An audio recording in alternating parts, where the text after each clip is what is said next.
Pemirsa, balik lagi di PTV Show, ngobrol sering tapi nggak bikin bore. Pemirsa, masih barengan sama Irma di sini. Kita masih ngobrol bareng sama Kak Friska dari Kompak Jakarta. Aduh, ini isi yang sensitif yang bikin saya kayak kita pulang aja atau gimana. Karena saya khawatir gitu ya, sejak awal sebenarnya agak takut juga menerima kenyataan ini. Jadi saya pikir ini bukan berat bagi para korban, tapi juga berat bagi kita semua gitu ya, menerima kenyataan yang pahit banget gitu ya. Kalau emang beneran ada, aduh, tidak pernah terbayangkan gitu kan. Nah, kalau untuk Kak Friska sendiri tadi ya, selama bergabung di Kompak, apa kegiatan yang paling menarik bagi Kak Friska?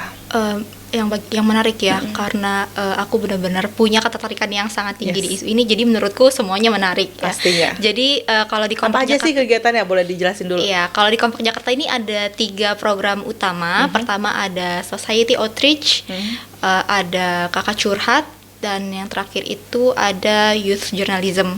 Aku boleh bahas satu-satu ya. Boleh banget. Untuk yang pertama itu Society Outreach, itu kita kayak turun langsung ke lapangan, sosialisasi, menjelaskan tentang SK, bahaya SK, terus gimana caranya melindungi, terus apa yang bisa dilakukan, kayak gitu. Biasanya di sekolah ataupun di RPTRA ataupun bareng sama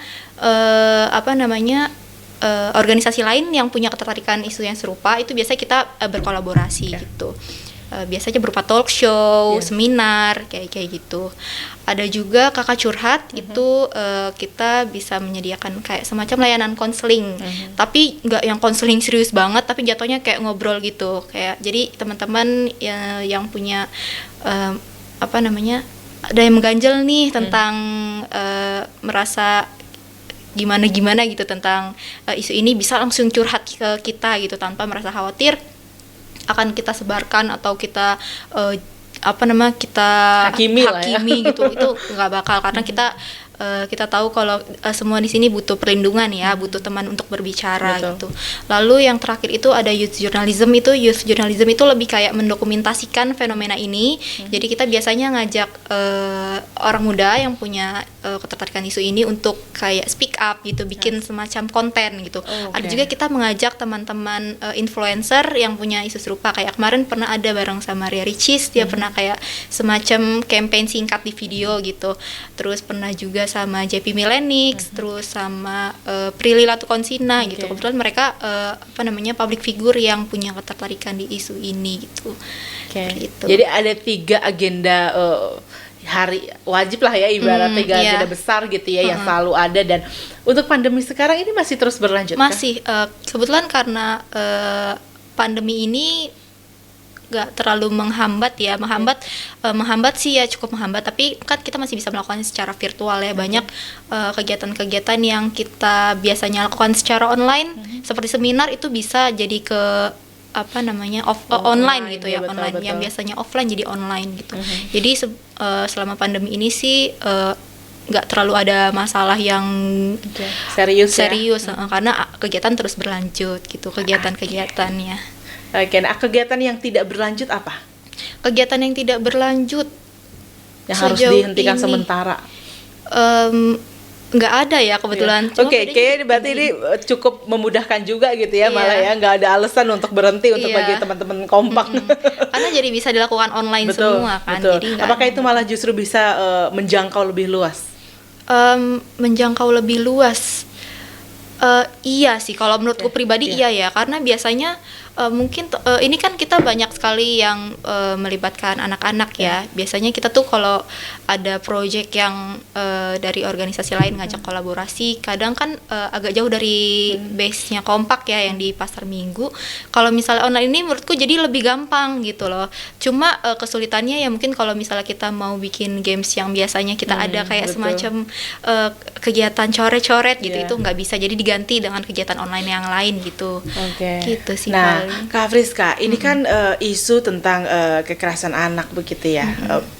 Artinya ada peran orang tua juga di sana gitu. Nah, apakah kemudian isu ini tidak menjadi gamblang di permukaan juga karena peran dari para orang tua itu yang enggan untuk untuk melaporkan keadaan anaknya.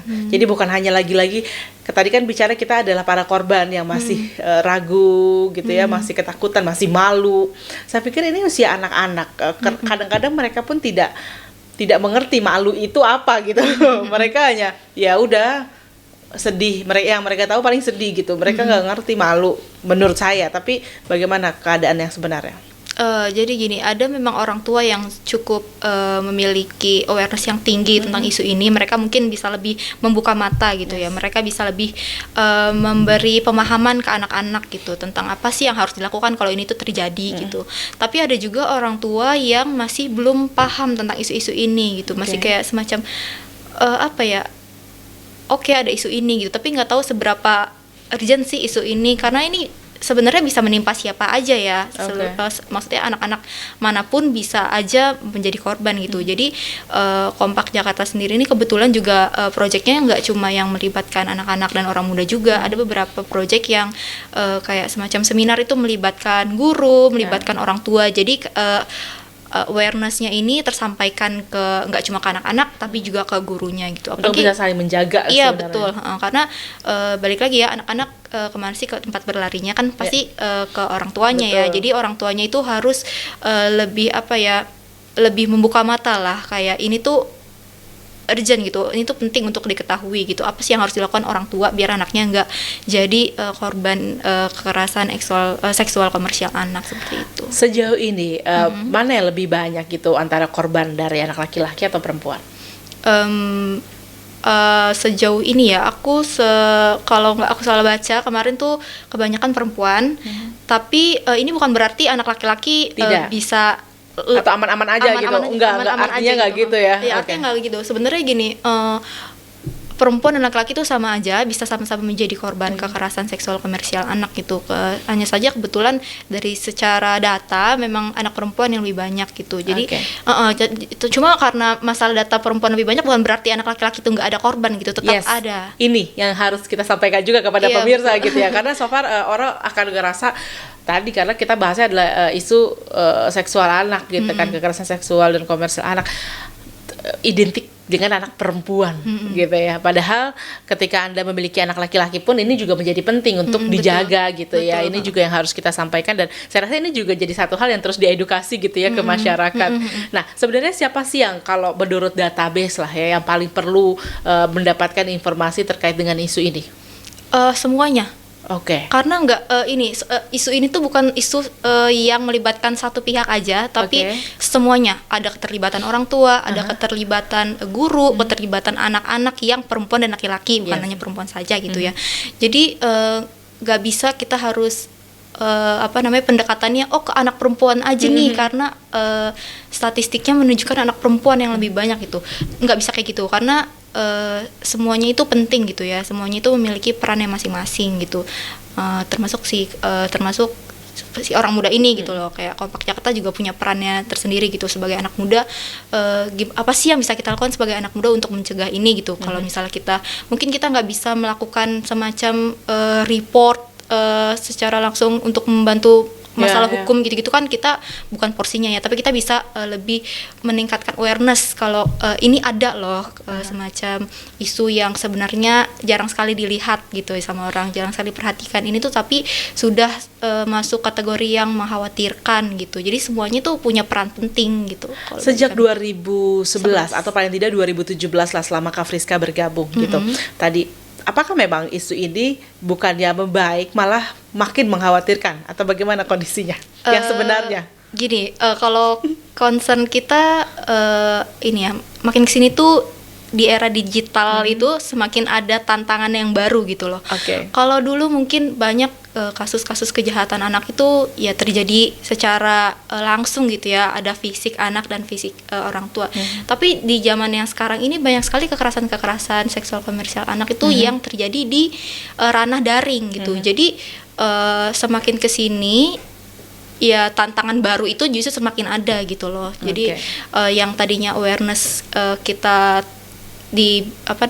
gimana sih kalau kita bertemu orang gitu kan. Nah sekarang tuh bergerak ke gimana sih cara kita menggunakan internet gitu, karena ada tantangan baru karena kasus itu juga bisa terjadi di di secara dunia, daring, iya, secara daring, online secara itu sendiri. online. Makin penasaran ya pemirsa ya. Kadang-kadang kita ini tadi selain tadi para korban yang ya memang concernnya adalah anak-anak begitu ya. Kemudian saya menjadi mempertanyakan, jangan-jangan bukan yang mereka tidak ingin speak up, tapi karena mereka sendiri tidak tahu apa yang sedang terjadi sama diri mereka. Nah, selanjutnya saya jadi pengen kita semua jadi tahu gitu ya. Kita juga mungkin bukannya tidak aware atau kita tidak peduli begitu, tapi karena kita pun tidak tahu, ini adalah satu contoh kasus yang merusak gitu. Nah, kita harus lebih kenal lagi. Tapi setelah yang berikut ini pemirsa tetaplah bersama dengan kami.